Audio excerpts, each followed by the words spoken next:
Welcome back to Red Glasses Talks. The topic today is Overcoming Grumbling Part 2.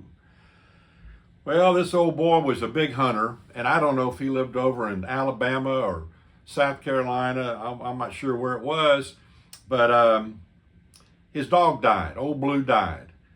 So he, for a long time, looked for another dog that was even close to Old Blue.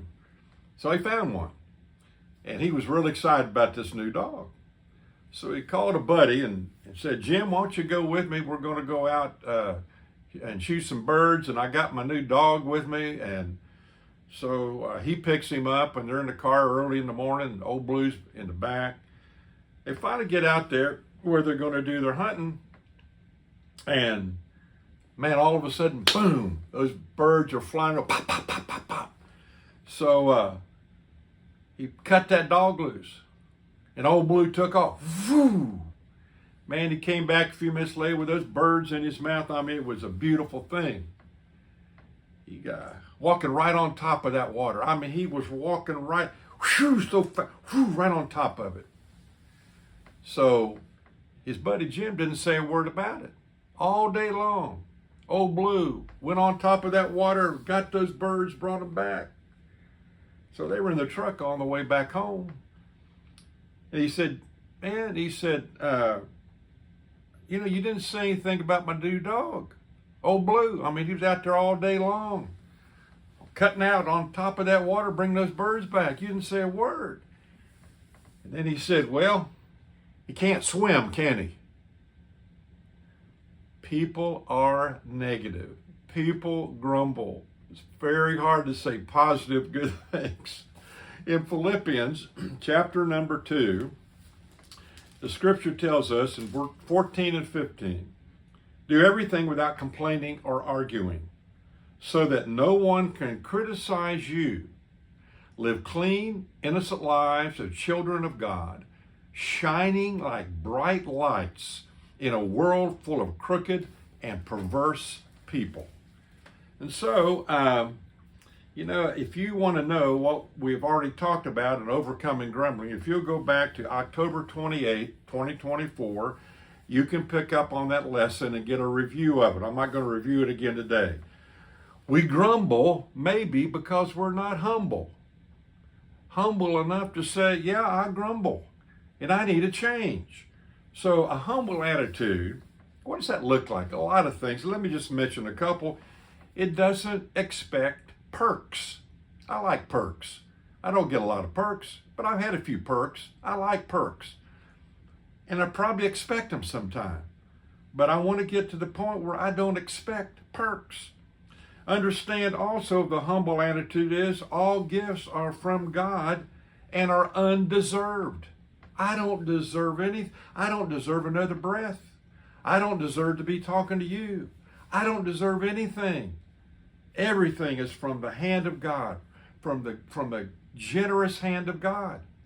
I remember a number of years ago, I was in Seoul, Korea, doing some training of leaders over there for the up-and-coming Olympics. And I remember a friend of mine said, you got to fly down about an hour outside of Seoul to a leprosarium where lepers were. And a friend of ours, Dr. David Seal, had started this hospital down there. And he said, you just won't believe it. So I got on a little plane, flew down, and I was back in the area where the hospital was. I had several people that worked there, several doctors that were guiding me around. And so I'll never forget. And if you don't know what a leper is, look it up and look at pictures. They lose sensitivity in their fingers. They can put their hand on a hot stove and not even know it's hot. They can lose limbs. I mean, it's not a pretty sight. So they toured me around. They said, we need to take you to one more place. So we went to the back side of the property and went in this little building. I bet that the room we were in was no more than maybe 15 by 15 by 15 by 15. It was about it. And all over there were mats in the room, and these little blind lepers were sitting there. Some had partial nose of their parts of their nose that had disappeared. Some had both of their ears gone, but they were blind.